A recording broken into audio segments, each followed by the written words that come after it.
Encore.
Bonjour.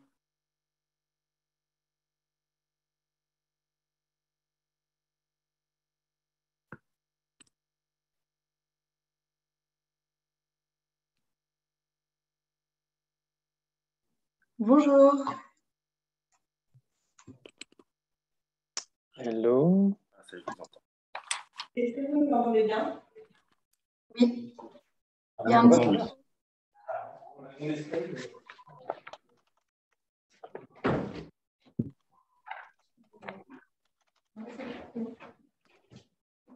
Tu mets un fond, Olivier, ou pas?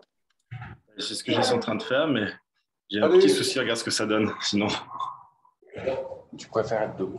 Moi, j'aime bien être debout, mais non, mais toi, comme c'est tellement grand, si t'es assis, c'est comme si c'est debout. Je la fais comme ça. Je la fais comme ça. Ça va comme ça si on est assis, un debout? Ah, il est tellement grand, Roland, que même assis, il est, Ça va, il est debout. ça va. Ça, Moi, même debout, ça je crois rentre. que je suis assis. Salut les amis, ça va? salut. Comment va l'Amérique? Elle est en pleine L'Amérique forme. va l'Amérique. bien. Je veux. Hein. Est-ce que c'est top? 106 personnes en attente. Alors, 106 personnes en attente. Hein. Bien. On y va? Allez, let's go. Salut tout le monde.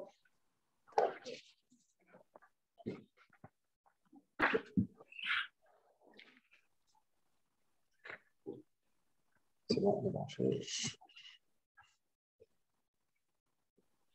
Allez. Bonjour à tous, bonjour à toutes et à tous. Soyez les bienvenus.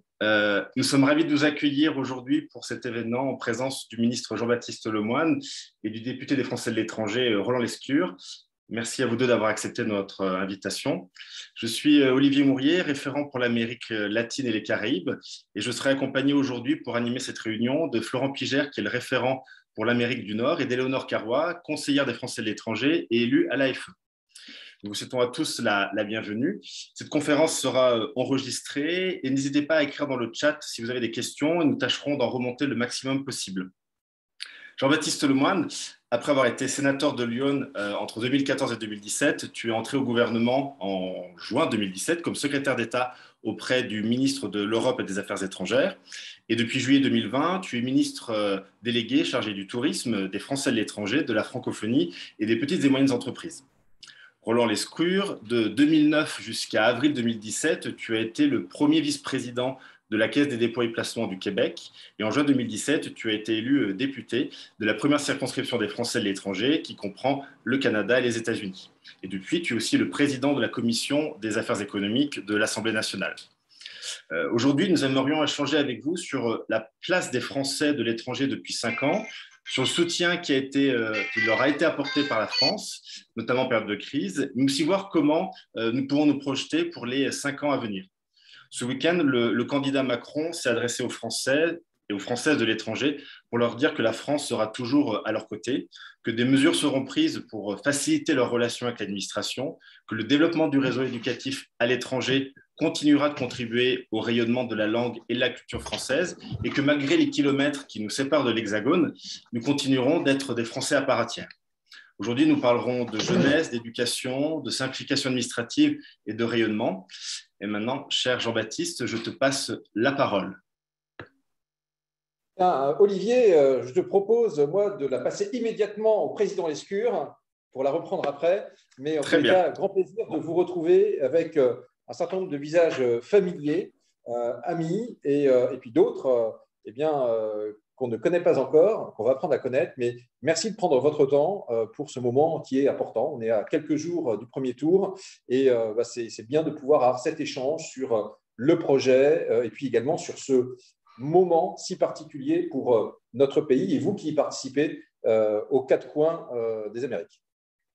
Bonjour à tous et à toutes. Effectivement, merci d'être là.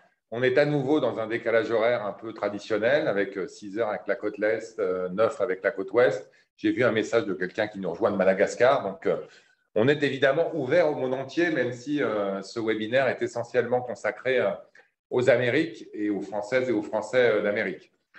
Moi, je suis vraiment convaincu que d'abord, c'est une élection très importante. Évidemment, pour la France, c'est une élection présidentielle. On en a une tous les 5 ans. Et donc, on a forcément tous vocation à s'y investir. C'est une élection de réélection. Et dans la Ve République, vous le savez sans doute, à part le général de Gaulle au tout début, et 2 présidents qui ont été réélus, mais au sortir d'une période de cohabitation, François Mitterrand et Jacques Chirac, un président sortant n'a jamais été réélu.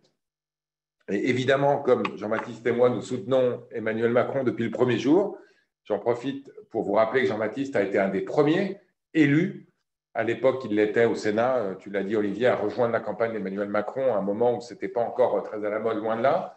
Donc merci. On a depuis 5 ans fait un certain nombre de choses. Je pense que Jean-Baptiste aura l'occasion d'y revenir pour améliorer la situation des Françaises et des Français de l'étranger. On va continuer à le faire et on est là pour discuter avec vous de ce programme. Là encore, que Jean-Baptiste va sans doute présenter en détail, mais j'espère que vous avez tous appris par cœur la vidéo du président candidat qui a été publiée sur les réseaux sociaux. Mais au-delà, je dirais, des enjeux importants de cette élection pour la France, moi, je suis vraiment persuadé que c'est une élection aussi assez emblématique pour l'Europe et au-delà pour le monde.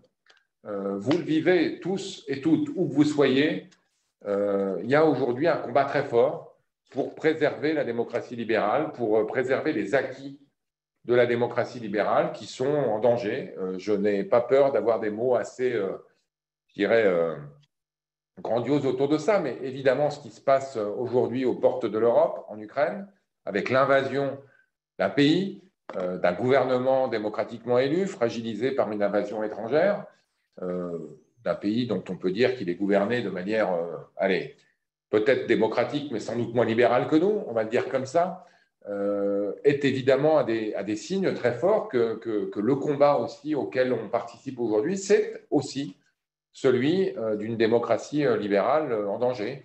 Certains d'entre vous vivent au Brésil, d'autres vivent aux États-Unis. Ils ont vu l'impact que peuvent avoir des leaders populistes sur des démocraties anciennes. Et moi, je suis persuadé aussi que ce qui se joue dans cette élection, c'est ça également. Donc, évidemment, je vous dis ça pas pour vous angoisser, pour vous motiver, pour vous mobiliser, pour m'assurer que non seulement vous allez tous et toutes voter, quel que soit le candidat pour lequel vous allez voter, j'espère que ce sera Emmanuel Macron, mais aussi et surtout, vous allez en parler autour de vous pour convaincre les gens que cette élection est importante pour la France, pour l'Europe et pour le monde. Et on va y revenir aujourd'hui parce que c'est l'essentiel de nos échanges. Elle est aussi importante pour les Français de l'étranger.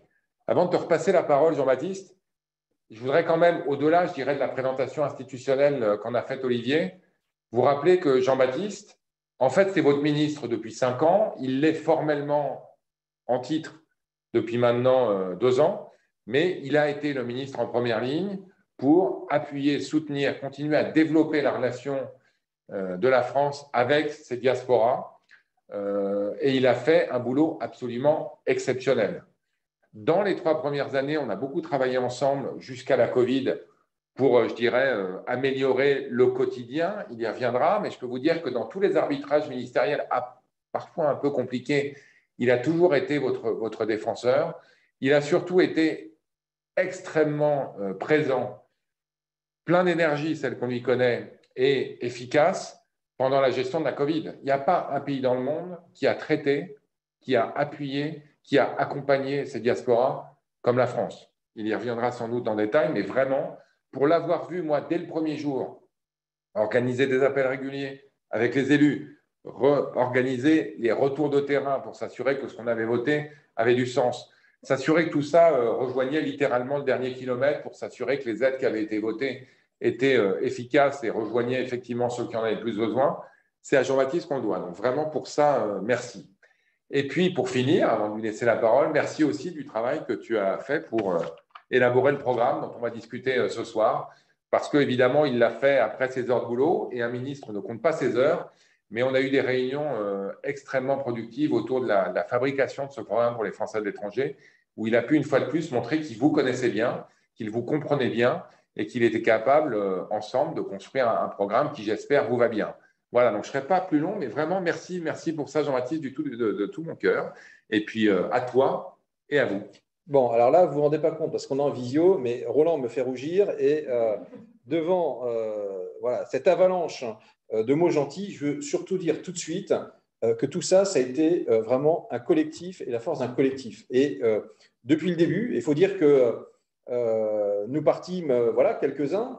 Vous étiez, je dirais, les députés, bon, une bonne dizaine à avoir été élus, mais au Sénat, bon, nous avions un collègue sénateur qui représentait les Français de l'étranger, mais nous avions peu d'élus locaux, peu de conseillers consulaires, peu de conseillers à l'AFE. Certains sont là en visio, je pense à Jean-Hervé notamment.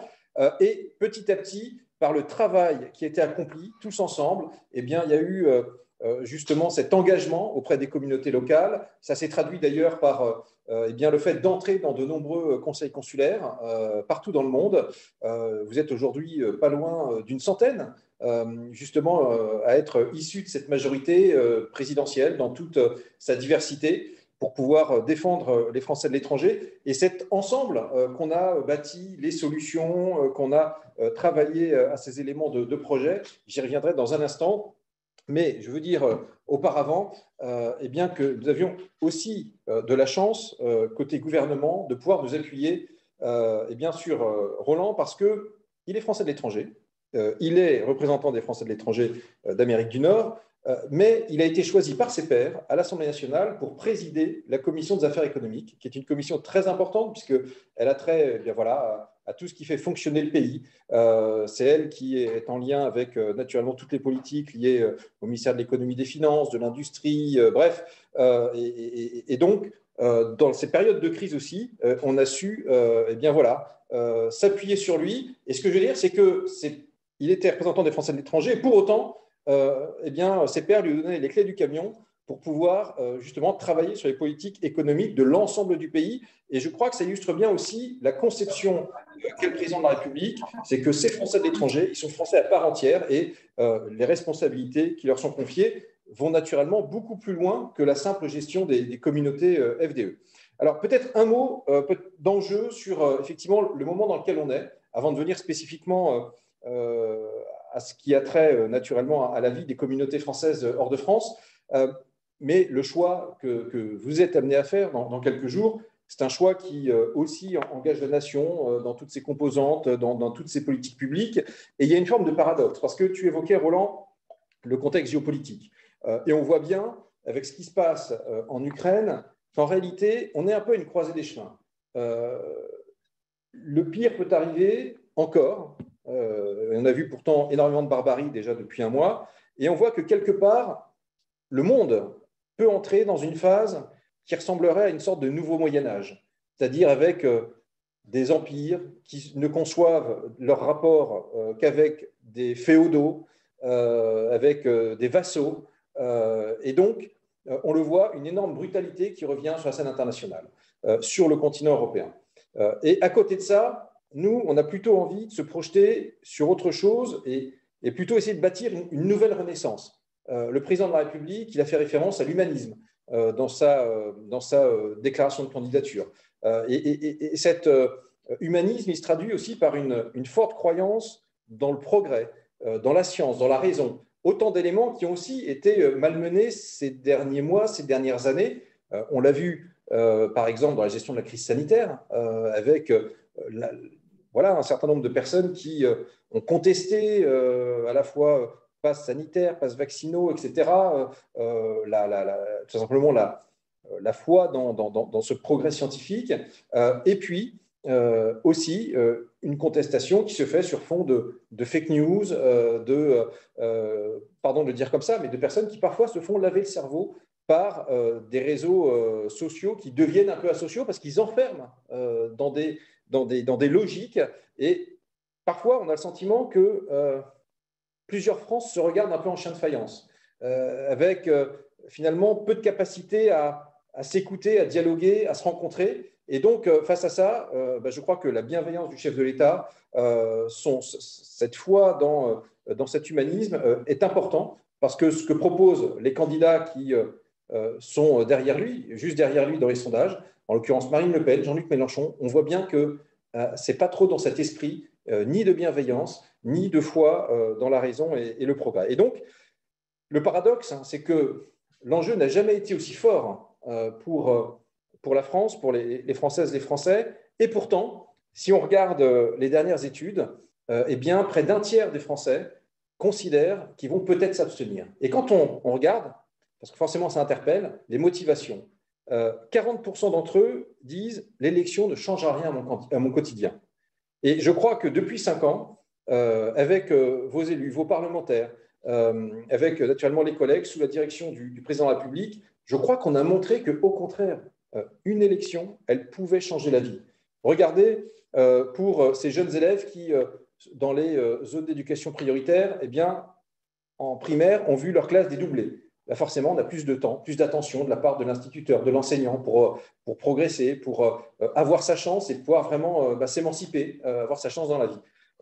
Regardez celles et ceux qui n'avaient pas les moyens de se faire soigner et qui, parfois, ne faisaient pas des soins dentaires, ne s'équipaient pas en prothèse auditive ou en lunettes. Avec le reste à charge zéro, eh bien oui, ça change la vie.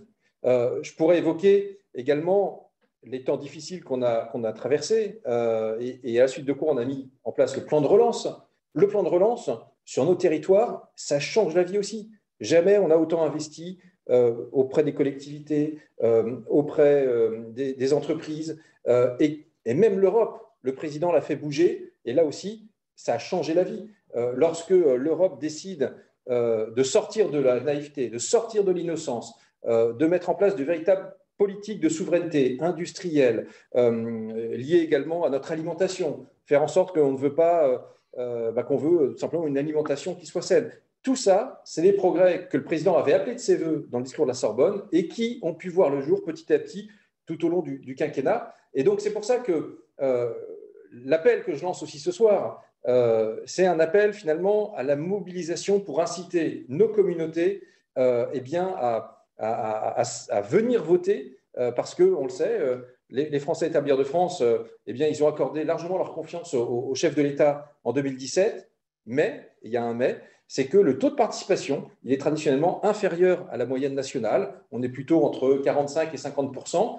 Et donc, on voit que, eh bien, aujourd'hui, chaque voix est importante, chaque voix compte, d'où cet appel, effectivement, à ce que eh bien, tous vos voisins, etc., de la communauté, vraiment prennent conscience de l'importance de ce moment. Alors, peut-être, après ce petit mot d'introduction, effectivement, on va pouvoir revenir sur ce qui a été fait, mais je crois encore plus intéressant, ce qu'on a envie de faire ensemble, parce qu'il y a encore des lignes à faire bouger. Je peux vous dire que, et avec Roland, avec les parlementaires, tel Sisyphe, voilà, nous poussons notre rocher pour pouvoir mettre fin parfois à certaines absurdités administratives, pour obtenir un certain nombre d'arbitrages favorables, mais c'est loin d'être fini. Il y en a encore sous le pied et je propose peut-être d'y revenir dans quelques instants à l'occasion aussi d'un jeu de questions-réponses parce qu'on n'est pas là pour vous dire la messe, mais plutôt aussi pour réagir, interagir avec vous.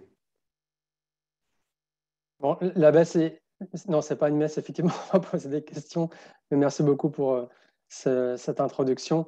Pour les gens qui ne me connaissent pas, je suis bénévole au sein de La République En Marche. Je couvre l'animation politique de l'Amérique du Nord, donc États-Unis et Canada, de la même manière que Olivier, qui a introduit le Zoom, couvre l'Amérique latine.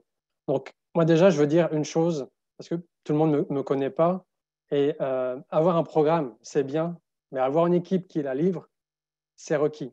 Alors, moi, je suis très content parce que avec Roland Lescure, avec Jean-Baptiste Lemoine, oui, vous allez avoir un bon programme, en plus d'un bon bilan, mais je peux vous dire que vous pouvez compter sur une équipe, et je fais partie de cette équipe parce qu'on dialogue tous les jours.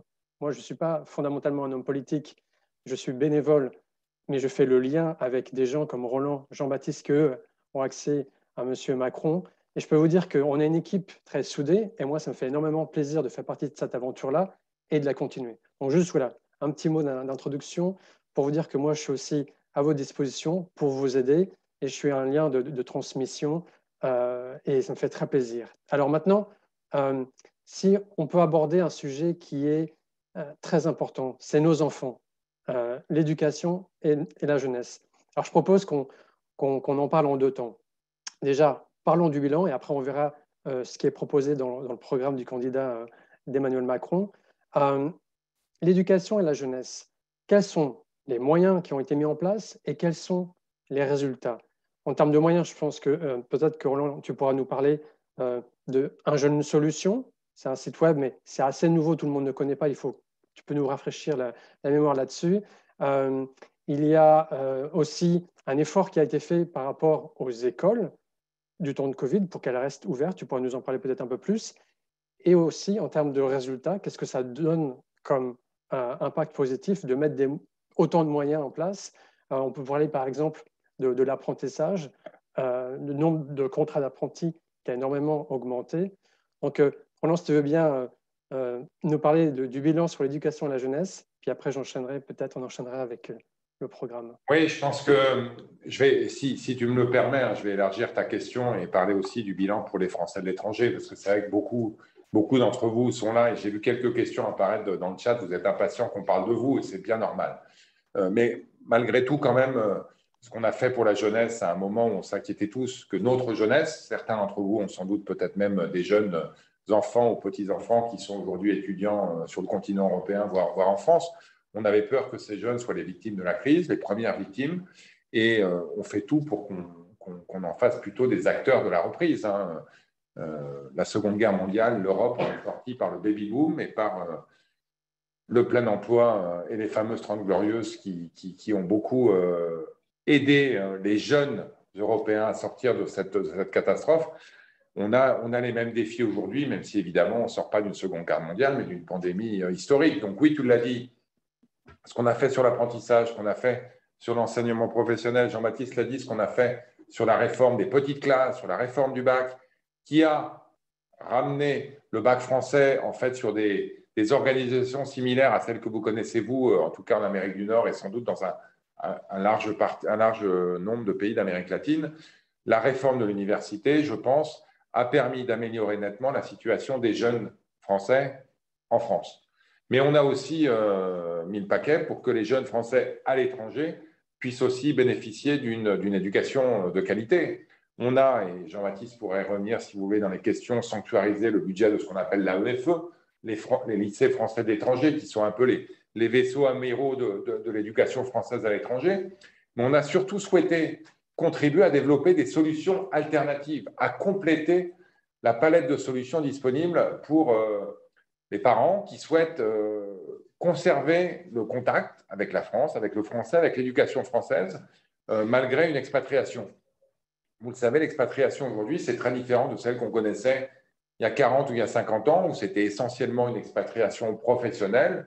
On a aujourd'hui beaucoup plus des expatriations liées à des parcours de vie, liées à des rencontres, liées à des couples binationaux, liées à des déplacements temporaires qui peuvent nous amener de part et d'autre du globe avant de revenir un jour en France, ou des installations définitives, y compris évidemment aux Amériques où vous êtes presque tous et toutes. Et donc, il faut que le système d'exposition aux Français de nos jeunes reflète tous ces parcours de vie. C'est pour ça qu'on a aidé ce qu'on appelle les réseaux flammes, qui sont plutôt des réseaux qui sont en plein développement dans le monde entier et qui permettent de garder le lien avec la langue française, parce qu'un certain nombre d'entre vous souhaitent que vos enfants apprennent dans les systèmes locaux, américains, canadiens, brésiliens, argentins et autres, tout en gardant ce lien très fort avec la langue française.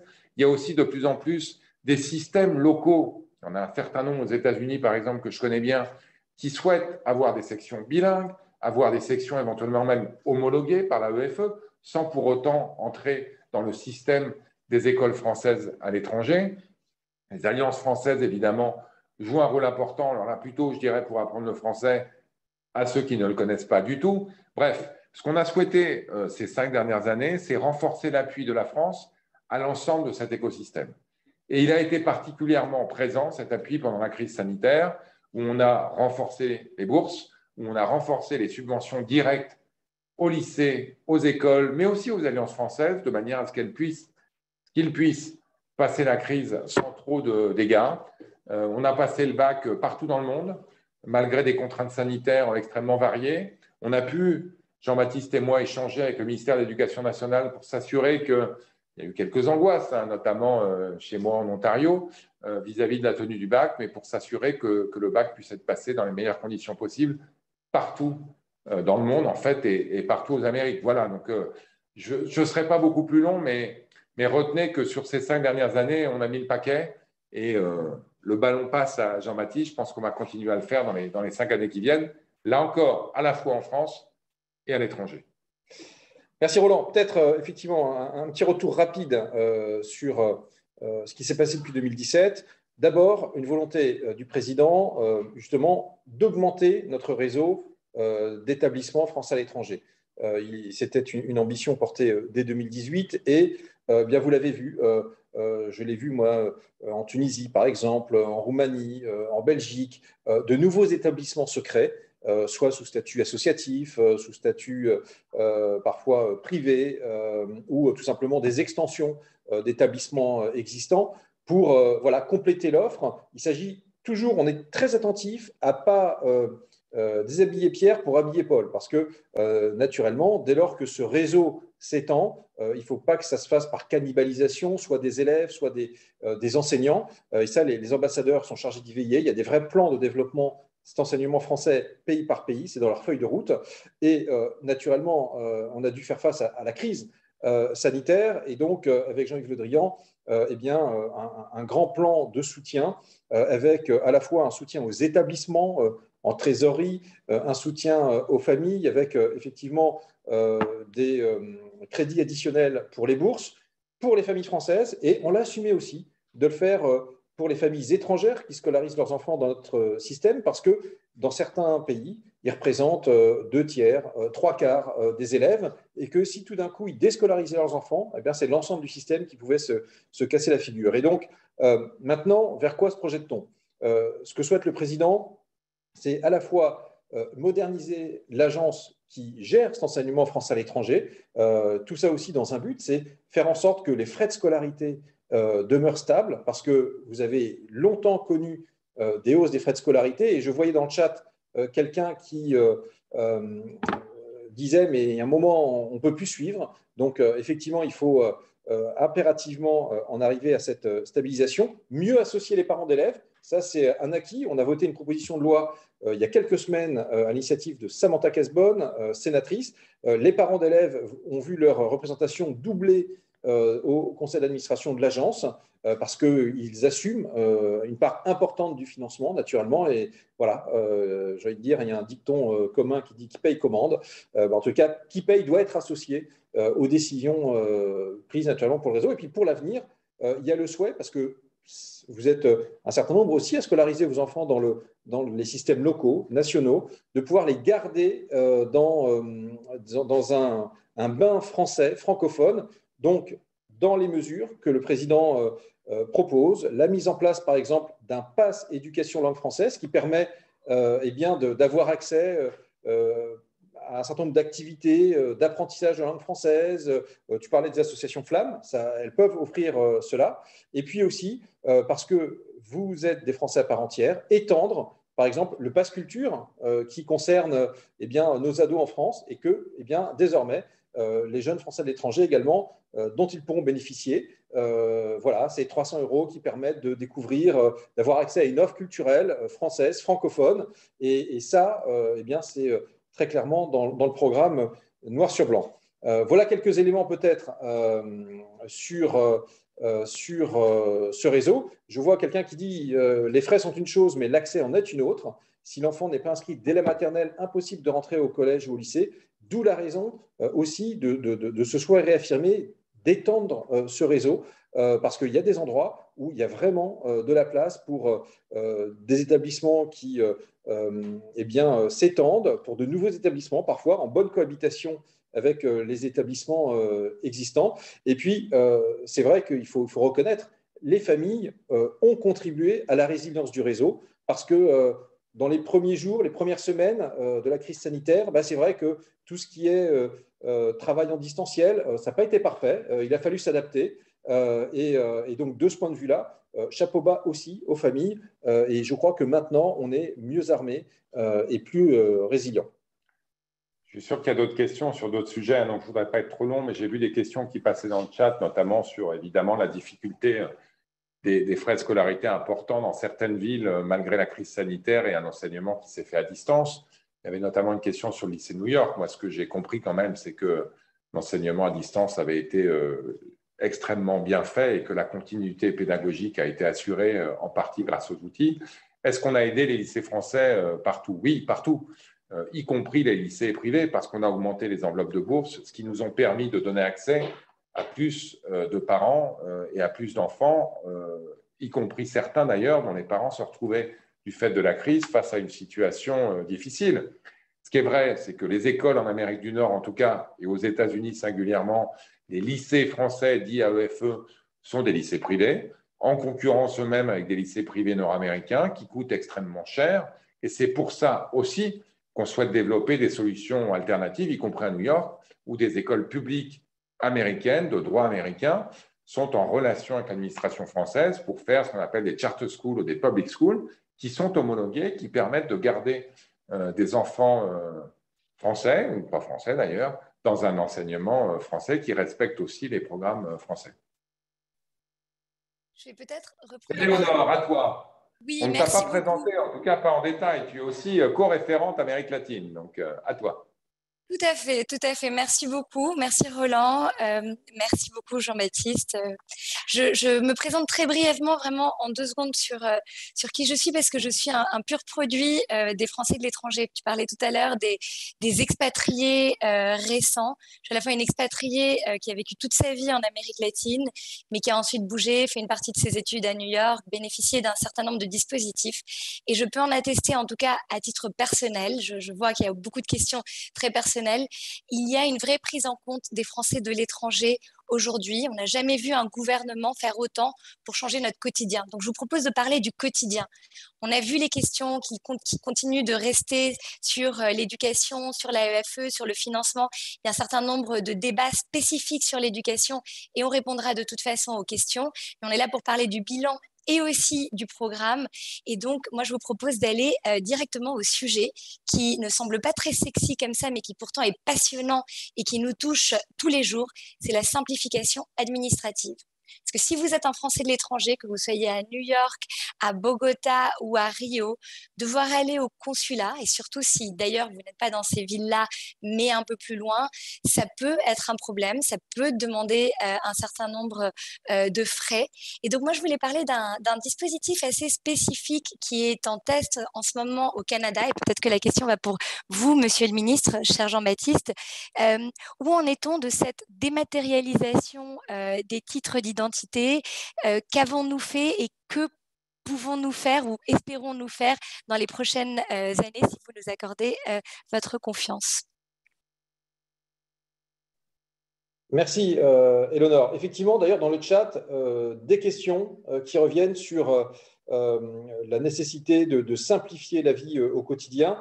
Et de ce point de vue-là, effectivement, on a par exemple au bilan le fait d'avoir étendu le nombre de pays dans lesquels vous pouvez recevoir, par exemple, par la poste, par envoi sécurisé, vos passeports. Ça évite de retourner une nouvelle fois le chercher au consulat. On a mis en place une plateforme qui s'appelle France Consulaire, qu'on expérimente sur un certain nombre de pays européens aujourd'hui. Eh bien, ça permet, au prix d'un appel local, d'avoir accès justement à des agents qui vous répondront sur toutes vos démarches consulaires, soit par téléphone, soit par mail. Et bien, écoutez, on a un taux de décroché qui est très bon, 98% dans les 15 secondes, et c'est en train de faire ses preuves. Donc, on va l'étendre petit à petit à l'Europe, puis naturellement au monde entier. Et le président, d'ailleurs, veut aller plus loin. Dans le projet, eh bien, il souhaite que, à partir de France Consulaire, qui est expérimentée, on puisse véritablement développer, tout simplement, comme ce qu'on a fait en France, dans chacun des cantons, vous savez, les maisons France Service, eh bien, ça sera France Service FDE, une plateforme disponible 7 jours sur 7, H24, qui vous apporte des réponses non seulement sur les aspects consulaires, mais également pour évoquer les sujets liés, par exemple, à la fiscalité. Pas mal de questions là-dessus, on va y revenir naturellement, sur la protection sociale, etc. Et donc, ça va, je pense, faciliter la vie, éviter de tomber sur le répondeur ou le téléphone qui est engorgé, saturé au niveau du consulat local, avec un vrai plateau qui vous répond pour le monde entier. Donc ça, très important. Deuxième chose, faire en sorte de limiter les déplacements avec, par exemple, la dématérialisation du renouvellement des passeports, des titres d'identité. On parle du renouvellement, ça veut dire qu'on vous connaît, l'administration vous connaît, vous avez déjà fait une première démarche. Eh bien, c'était fait par les Irlandais, par exemple. Pourquoi la France n'arrivait pas à faire ça? Il y avait de fortes réticences du côté d'un ministère régalien, que je ne citerai pas, suivez mon regard, mais le président a tranché. Oui, il faut aller vers cette facilitation et pouvoir avoir ces procédures dématérialisées, comparution par visio finalement. Et donc, on va lancer l'expérimentation sur justement le Canada, le Portugal. Et une fois qu'on aura un retour d'expérience sur cette expérimentation qui va être lancée d'ici la fin de l'année, eh bien, on pourra l'étendre naturellement, je pense, dans un grand nombre de pays. Donc, voilà deux éléments, par exemple, sur lesquels je voulais revenir avant d'évoquer d'autres sujets, j'imagine, au regard de la richesse du chat. Peut-être juste deux mots de complément. Merci Jean-Baptiste. Bon, d'abord, je vois bien qu'il y a des questions qu'on a régulièrement sur l'histoire de la CSG et de la CRDS. La stratégie qu'on a déployée et qu'on va continuer à déployer, c'est plutôt que de supprimer la CSG et la CRDS, qu'on ne peut pas supprimer pour les Français sans la supprimer pour les non-Français. Il y a aujourd'hui des Américains, des Chinois, des Indiens, des Brésiliens qui ont des villas en France, des Russes. Bon, c'est un peu plus compliqué pour eux de s'y rendre ces temps-ci. Et sur lesquels ils sont aussi imposés comme non-résidents qui profitent des services publics présents en France. C'est de s'assurer que dans les accords de fiscalité entre les pays, on puisse faire reconnaître par les pays dont vous êtes résident la CSG comme un impôt.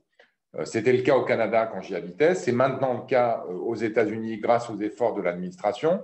Et donc, on souhaite vraiment généraliser ces accords qui font que ceux qui payent leurs impôts quelque part, en France, évidemment, ils les payent en France, y compris la CSG, ou à l'étranger, puissent déduire de ces impôts à l'étranger la CSG payée en France. Mais à partir du moment qu'on paye des prélèvements, il faut effectivement qu'on puisse avoir accès à des services. On a le réseau consulaire le plus développé au monde, on a des services consulaires extrêmement développés, même si parfois ils vous font rager, comme ils me faisaient aussi parfois un peu râler quand j'étais français à Montréal et que j'essayais de refaire mes papiers. Ils l'ont montré pendant la crise, totalement à votre service. Il faut qu'on rende juste ces services plus efficaces. Et c'est vrai que c'est mon dada. Jean-Baptiste m'en a entendu parler pendant 5 ans. Et enfin, grâce à ces efforts, on a réussi à obtenir cette expérimentation. Pour le moins, la dématérialisation des passeports, c'est un service essentiel qui doit permettre de régler les enjeux d'embouteillage qu'on a aujourd'hui, notamment à Montréal, où c'est très compliqué d'avoir des rendez-vous. Et une fois qu'on a le rendez-vous, il est souvent assez lointain, très compliqué d'avoir le passeport. Et donc, il faut qu'on travaille sur l'ensemble de la chaîne pour simplifier, accélérer ces procédures. Bon, j'en profite quand même pour vous annoncer, puisque tu m'as écrit ce matin, qu'on renforce les moyens du poste de Montréal pour désengorger le retard qui est encore présent Certains d'entre vous, sans doute, attendent des rendez-vous au consulat de Montréal pour refaire leur passeport ou celui de leurs enfants. On va renforcer les moyens, on va accélérer, on va ouvrir des nouveaux créneaux de manière à ce qu'on puisse désengorger l'embouteillage qui s'est constitué à l'occasion de la crise Covid. Voilà, donc on a vraiment l'idée de simplifier les démarches administratives, et pas pour se faire plaisir, mais parce que c'est essentiellement ce que vous nous dites quand on vous interroge sur les irritants auxquels vous faites face. Un élément peut-être pour rebondir, puisque la fiscalité est présente dans le chat. Donc tu le disais, sur CSG-CRDS, continuer les négociations d'avenant à toutes les conventions fiscales pour permettre sa déductibilité localement, parce que, encore une fois, ce que tu évoquais, ça a été fait au sein de l'Union européenne, parce que justement, au sein de l'UE, l'ensemble des assujettis ont pu être exonérés. Il y avait là une jurisprudence. Hors UE, ça voudrait dire prendre en compte tout le monde. Donc, on va travailler sur cette déductibilité dans le cadre des avenants aux conventions fiscales. Et un point important en termes d'équité, lorsque vous êtes à l'étranger, que vous avez encore une résidence en France, cette résidence, elle a un statut de résidence secondaire, puisque votre résidence principale est à l'étranger. Et donc, le président a souhaité qu'on puisse créer, justement, dans le droit, une nouvelle notion, qui est la notion de résidence de repli, parce que, justement, vous pouvez être amené, confronté, tout simplement parce qu'il y a une crise, ou tout simplement parce que vous avez un pépin, vous décidez de rentrer, etc., à pouvoir tout de suite vous replier sur cette résidence pour que, grâce à ce concept, qui va être inscrit dans le droit, la résidence de repli puisse bénéficier d'un certain nombre d'avantages, notamment fiscaux, liés à la résidence principale. Et ça a été un sujet souvent d'amendement de la part de certains parlementaires de cette majorité. On a décidé de prendre ça à bras-le-corps, de le traduire dans le droit et ainsi de travailler à une meilleure équité fiscale aussi de ce point de vue-là. Je vais peut-être reprendre sur la question des crises, parce que tu viens d'en parler. Je rappelle à tout le monde, et je vois les questions défiler sur le chat, qu'on est là pour parler du bilan, de ce qui a été fait et de ce qui reste à faire. Donc, justement, ce quinquennat a quand même été marqué par des crises très importantes et c'est indéniable. C'est la première fois au cours d'un quinquennat dans les années récentes qu'on a dû gérer autant de situations d'urgence partout en même temps et malheureusement, ça continue d'être le cas. Est-ce qu'on peut revenir brièvement sur les rapatriements des 370 000 Français résidents et non résidents qui ont eu lieu récemment? Comment est-ce que cela s'est fait? Quelles sont les lessons learned par rapport à ces processus, les leçons apprises, ce qu'on pourrait faire mieux, ce qu'on fera mieux à l'avenir si cela devait se représenter, et aussi sur la gestion des vaccins aussi qui ont été distribués. Racontez-nous un peu comment ces dispositifs ont été mis en œuvre et quelles sont les leçons qu'on en tire. Merci. Alors, oui, effectivement, c'est vrai que ça a été une grosse opération logistique parce que quand les frontières se sont fermées d'un coup d'un seul, ça a plus concerné les Français de passage à l'étranger que les Français établis à l'étranger. Mais certains se sont retrouvés bloqués, parfois véritablement à la rue, sans toit. Et donc, une grosse opération logistique pour rapatrier. J'ai en tête, par exemple, des Français coincés aux Philippines. Les Philippines, c'est, vous le savez, un archipel. Ils étaient disséminés sur de nombreuses îlots. Il a fallu aller chercher avec des petits avions dans les petites îles pour les rapatrier dans des moyennes îles. On les mettait dans des moyens avions avec d'autres groupes pour aller enfin à la capitale, à Manille, et mettre tout le monde dans un gros vol qui ramenait en France. Tout ça, ça a été énormément une action du CDCS, le Centre de crise et de soutien, qui était vraiment remarquable. Et je veux dire qu'il y a aussi une très belle solidarité entre Français qui s'est manifestée, puisque les Français de l'étranger ont également contribué à travers l'application qu'on avait lancée en 24 heures, SOS Un Toit, à proposer parfois d'ouvrir leurs portes pour accueillir des Français qui étaient mis à la porte de leur hôtel, des endroits dans lesquels ils étaient. Je dois dire que le CDCS, il continue ce travail naturellement dans toutes les crises. On l'a fait pour nos compatriotes qui étaient bloqués en Ukraine, et des opérations extrêmement périlleuses montées dans un conflit, dans un contexte de guerre, pour pouvoir aller faire en sorte de les ramener à un même endroit, en plus après les exfiltrer ou les guider quand ils partaient avec leur propre véhicule pour leur indiquer les meilleurs chemins. Tout ça avec des moyens que je ne pourrais pas développer ici, mais qui ont permis, encore une fois, que 1500 d'entre eux reviennent à la maison. Donc ça, c'est un travail aussi dont je crois on peut être fier, et on peut être fier des agents qui le conduisent. Il ne s'agit pas d'en tirer gloriole pour nous, mais pour ces agents qui se donnent beaucoup de mal dans ces conditions de crise. J'ai en tête notamment parce que les Français au Maroc ont été particulièrement impactés par la fermeture des frontières. Les consuls, parfois montés sur les toits des camping-cars pour pouvoir justement donner les opérations, l'ordre des opérations, parfois à des dizaines, des centaines de Français qui étaient bloqués pour pouvoir bien sortir, évacués par le bateau. Voilà, tout ça, c'est des images marquantes. Sans oublier également, par exemple, nos compatriotes, ils n'étaient pas très nombreux, hein, quelques centaines, mais qui étaient au piège des talibans en Afghanistan et qu'il a fallu évacuer avec le grand courage de l'équipe de David Martinon. Tout ça, c'est pas du blabla, c'est la France aux côtés de ses ressortissants dans les moments les plus difficiles. Et je vais compléter parce que je vois que cette question est un peu lancée dans le temps de chat et je remercie certains des habitants du Québec que je connais bien d'être présents avec leur, je dirais, insistance habituelle à nous challenger sur notre bilan. D'aucuns nous interpellent sur le fait qu'on aurait interdit aux Français de rentrer en France. Vous le savez, il y a une décision qui a été prise à un moment, qui d'ailleurs depuis a été invalidée par le Conseil d'État, qui visait à mettre en place ce qu'on appelait des motifs impérieux pour que les Françaises et les Français puissent les déclarer avant de rentrer en France. La réalité, et je peux vous dire pour les avoir négociés à côté de Jean-Baptiste, auprès des autorités sanitaires qui à l'époque étaient extrêmement inquiètes des enjeux de contagion, tous les motifs impérieux qu'on a négociés, Jean-Baptiste et moi, avec le ministère de la Santé, pas facile tous les jours, ont fait qu'aucun Français n'a été interdit d'entrer en France. Le recours est tombé, le Conseil d'État a annulé la région, mais je veux quand même qu'on se dise les vraies choses entre nous là. Si vous quittiez votre pays définitivement, vous pouvez entrer en France. Si vous avez des enjeux de garde d'enfants, vous rentrez en France. Si vous avez un enjeu professionnel impérieux, vous pouvez rentrer en France. Si vous aviez un enjeu sanitaire, vous pouviez rentrer en France.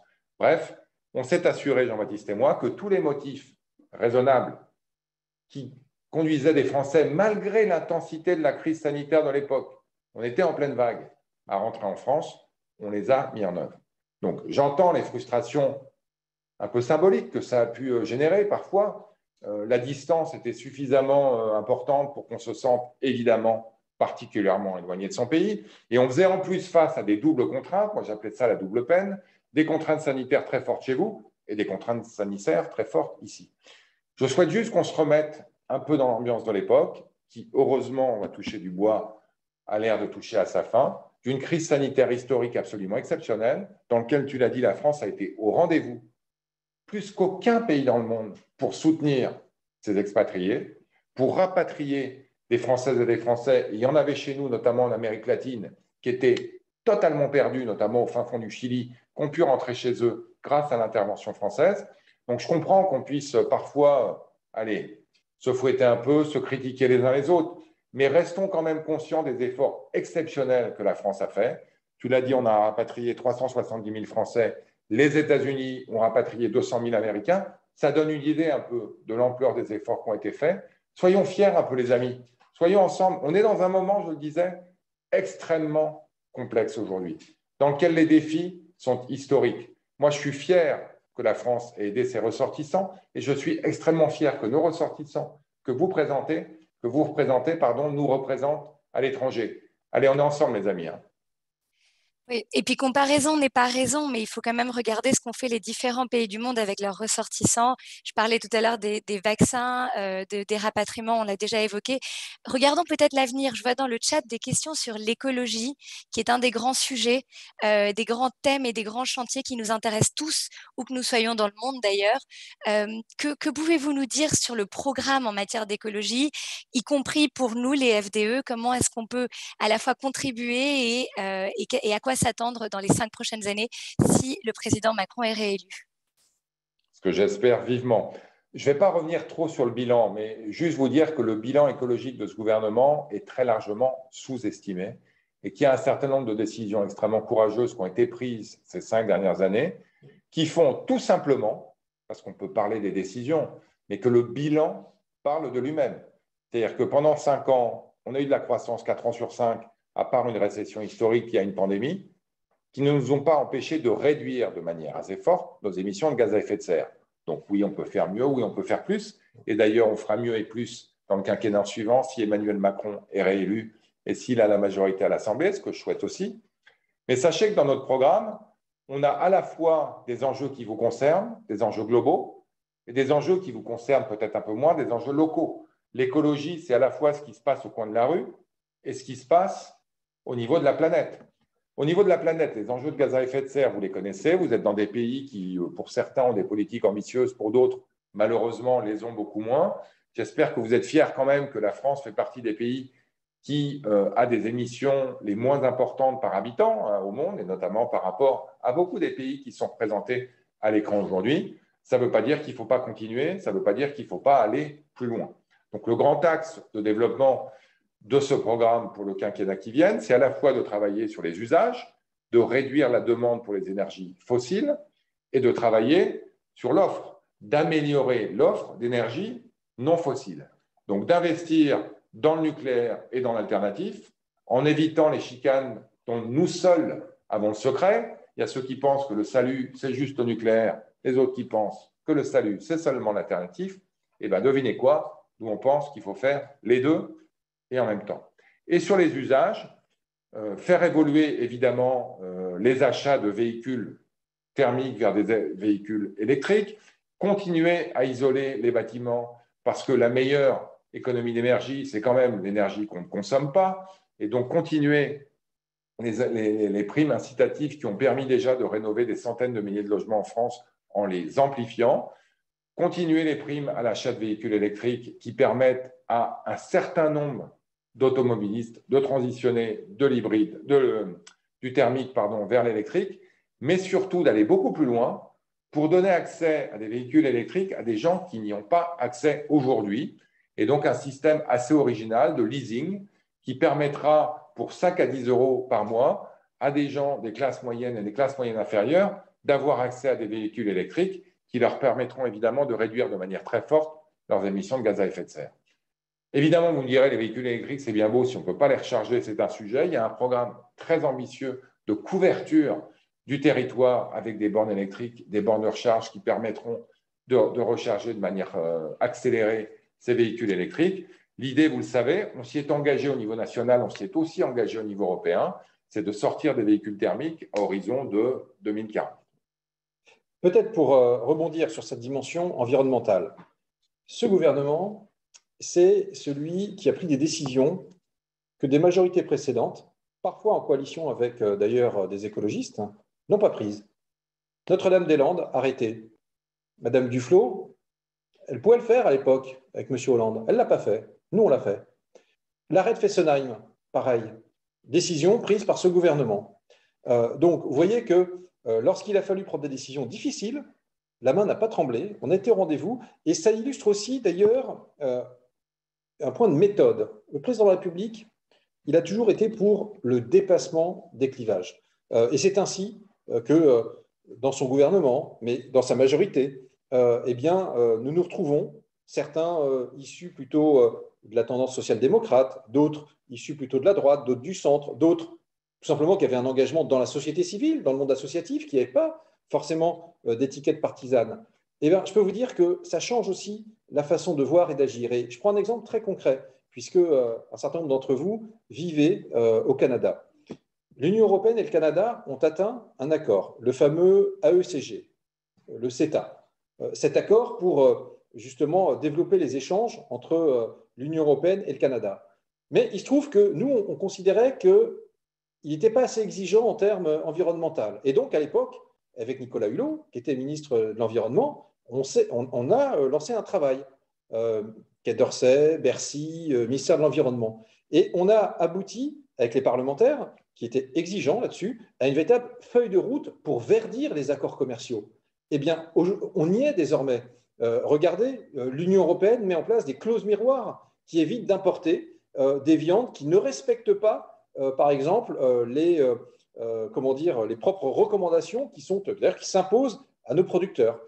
Eh bien, tout ça, c'est issu d'une volonté du président de la République. Et au niveau européen, lorsqu'en 2019, la nouvelle commission s'installe, c'est parce qu'il y a un nouveau groupe au Parlement qui s'appelle Renew, qui réunit tous les élus de la majorité présidentielle, qu'on arrive à lancer aussi le Green Deal, c'est-à-dire un véritable plan où l'Europe s'engage dans la transition énergétique, climatique de façon volontariste. Et c'est grâce à ce groupe un peu aiguillon et charnière au Parlement européen qu'on a réussi à augmenter justement les niveaux d'engagement sur le climat. Donc, vous voyez, de ce point de vue-là, on n'est pas en arrière de la main et il y en a encore sous le pied si vous regardez le projet du président. Et juste pour terminer sur l'écologie, on n'en termine pas, hein, mais il y avait des questions dans le chat sur est-ce qu'on est bien conscient en gros de l'ampleur du problème. Oui, c'est-à-dire qu'effectivement, le GIEC nous rappelle régulièrement que malgré tous les progrès qu'on a faits, il va falloir en faire encore plus au niveau français, encore plus au niveau européen. Vous le savez, et là encore, c'est ce gouvernement qui l'a obtenu. On a obtenu un accord sur l'écotaxe aux frontières, pour faire simple, c'est-à-dire la contribution carbone qui fait que quand on importe des produits de l'étranger plus carbonés que les nôtres, les producteurs auront à payer une contribution pour égaliser les conditions de concurrence et intégrer ce qu'on appelle les externalités. Le fait que la production de gaz à effet de serre, qui est dans les pays dont on importe des produits, pose autant de problèmes que celles qu'on pourrait produire chez nous. Tout ça, c'est des avancées qui sont absolument historiques. On a besoin, je le répète, d'accélérer le mouvement. On va le faire dans le cadre d'un second mandat, mais on va le faire avec un souci extrêmement important, qui est celui de préserver l'équité sociale et l'équité des territoires. On a vécu, vous avez vécu, même si c'était à distance, la crise des Gilets jaunes. La politique environnementale qui convient à des gens qui habitent dans les centres-villes ne convient pas toujours nécessairement à ceux qui sont éloignés des territoires et qui ont besoin d'utiliser leur voiture tous les jours. Et donc, on a besoin d'adapter ces politiques. Je pense qu'on l'a bien compris. Il faut le reconnaître parfois, d'ailleurs, un peu à nos dépens en 2018-2019, et que maintenant, on a cette préoccupation au cœur qui fait qu'on est capable d'accompagner la transition écologique par des mesures sociales et territoriales qui en assurent l'acceptabilité. Dernier point là-dessus, vous me demandiez, quelqu'un demandait qu'est-ce qu'on peut faire en gros. C'est vrai que les Français de l'étranger ont un bilan carbone en moyenne plus élevé que la moyenne, et surtout quand ils habitent comme vous dans le continent des Amériques. Ne vous demandez pas ce que l'Amérique peut faire pour vous, demandez-vous ce que vous pouvez faire pour l'Amérique, pour paraphraser un chef d'État américain célèbre. Je pense qu'on a tous un rôle à jouer dans la transition écologique. Évidemment, l'État doit faire des choses. Évidemment, la puissance publique doit faire des choses. Mais nous devons, chacun d'entre nous, nous interroger sur nos comportements. La crise sanitaire a montré qu'on pouvait faire plein de réunions par Zoom. Et vous l'avez sans doute remarqué, j'ai été moins présent en circonscription du fait de cette crise sanitaire que je l'étais auparavant. Député sans aile. Un député sans aile, c'était mon expression favorite. Et je pense qu'on doit tous l'intégrer. Rien ne remplace un bon contact réel avec vous. Et donc, je vais continuer évidemment à venir vous voir régulièrement. En tout cas, j'y serai la semaine prochaine dans le cadre d'un déplacement de circonscription. J'ai repris mes déplacements à l'été dernier. Mais voilà, on a fait beaucoup par Zoom, on a fait beaucoup par courriel, et nous devons tous adapter nos comportements pour modestement contribuer à ce combat qui est un combat planétaire. Merci beaucoup Roland et Jean-Baptiste. Alors effectivement, il y a peut-être des questions auxquelles on n'a pas pu répondre. 1 heure, c'est très court, mais c'est très passionnant.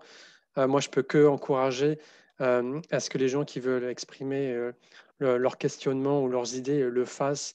On voit nos questions aux personnes qui étaient présentes parmi nous. Alors, Florent, oui. je te coupe, mais tout de suite, pour être très opérationnel et pratico-pratique, parce qu'effectivement, il y a eu beaucoup de questions, celles et ceux à qui on n'a pas pu répondre, et vous souhaitez qu'on puisse vous apporter une réponse. Moi, je vous donne mon mail personnel. Comme ça, vous n'hésitez pas à m'écrire. Et puis, naturellement, avec Roland, avec l'équipe, on pourra vous répondre. C'est jblemoine, jblemoyne, @yahoo.fr. C'est le personnel, puisque voilà, on est en campagne. Donc, il n'y a plus de ministres, il n'y a plus de députés. Nous sommes des militants, naturellement, et c'est là-dessus que vous pouvez nous joindre. Mais je vous le donne parce qu'on doit garder le contact entre nous et, naturellement, répondre à toutes vos questions. Merci Jean-Baptiste. Alors, j'avais à cœur qu'on parle, mais peut-être que on n'a plus de temps de passe culture et puis de passe langue française parce que c'est des nouveautés pour les FDE. Mais sinon, je pense il faut donner le mot de conclusion, parler des votes. Alors, je ne sais pas qui veut conclure l'un puis l'autre, mais c'est vraiment ce qui est très important, le vote, que vous pensez une chose ou l'autre, c'est ce vers quoi on doit aller. Eh bien, écoutez, voilà, on est à 12 petits jours, même moins, parce que vous votez dès le samedi, naturellement, 9 avril. Et donc, voilà, il est important d'être au rendez-vous. Vous savez, si vous n'êtes pas au rendez-vous, si vos amis ne le sont pas, d'autres feront des choix, puisque eux iront voter. Donc, c'est juste cet appel très simple, encore une fois, à la mobilisation. Et puis surtout, on a un président de la République qui a eu des mots très forts dans la vidéo d'ailleurs qu'il a adressée aux Français établis hors de France. Il souhaite véritablement que vous soyez des Français à part entière et donc il le mettra dans les lettres de mission des ministres, que chaque ministre se sente ministre des Français de l'étranger, que chaque administration se sente en charge des Français de l'étranger, pas seulement le Quai d'Orsay. Lorsque je suis ministre de la Culture, je dois aussi m'occuper d'adapter mes politiques publiques au public des Français de l'étranger. Lorsque, de la même façon, voilà, je suis ministre de la Santé, je dois m'assurer que voilà, les thématiques spécifiques de protection sociale trouvent un prolongement adapté naturellement aux spécificités pour les Français de l'étranger. Je crois que c'est ça l'innovation. Vous n'aurez pas un ministre des Français de l'étranger, finalement, chacun des ministres sera en charge de ce sujet-là. Dernier point en ce qui me concerne, je suis très heureux de ce que Jean-Baptiste vient de dire, parce que vous le savez, les Français de l'étranger, en fait, ils sont un peu partout dans le monde, ils sont aussi concernés par la quasi-totalité des politiques publiques. Ce que je voulais vous dire pour terminer, c'est que le 9 avril et le 23 avril, évidemment, vous avez l'occasion d'élire un ou une présidente de la République française. Vous avez aussi l'occasion de faire parler la voix des Français d'Amérique. Plus vous voterez, plus elle sera entendue. Plus vous voterez, plus le programme qu'on vous a présenté aujourd'hui sera fort, sera porté et sera mis en œuvre rapidement. On ne le dit pas assez. La voix des Français de l'étranger, VOX, et la voix des Français de l'étranger, VOIE, elle compte en France. Et plus vous vous exprimerez dans les 2 samedis qui suivent, plus cette voix, elle sera entendue. Tu l'as dit, Florent, votez, votez. De préférence pour Emmanuel Macron, mais je comprends, vu le chat, que tout le monde n'est pas forcément d'accord avec cette assertion. Quoi qu'il arrive, allez voter. C'est important pour vous, c'est important pour nous, et au fond, c'est important pour la France, mais je pense aussi pour le monde. Ce système qui permet à la diaspora de s'exprimer sur la situation politique française, il est quasiment unique au monde. Profitez-en, c'est un droit, usez-en. À bientôt. À très bientôt. Merci à tous. Merci Roland, merci Jean-Baptiste d'avoir participé à notre réunion. On vous remercie de tous votre présence. Les questions étaient extrêmement nombreuses. Et pour conclure, on va vous rappeler, parce que ça fait partie des questions encore du chat, les 9 et 23 avril pour l'Amérique du Nord et l'Amérique latine et les Caraïbes pour voter. Merci, à bientôt, au revoir. C'est Fleur qui a le dernier mot. Vive la France dans le chat.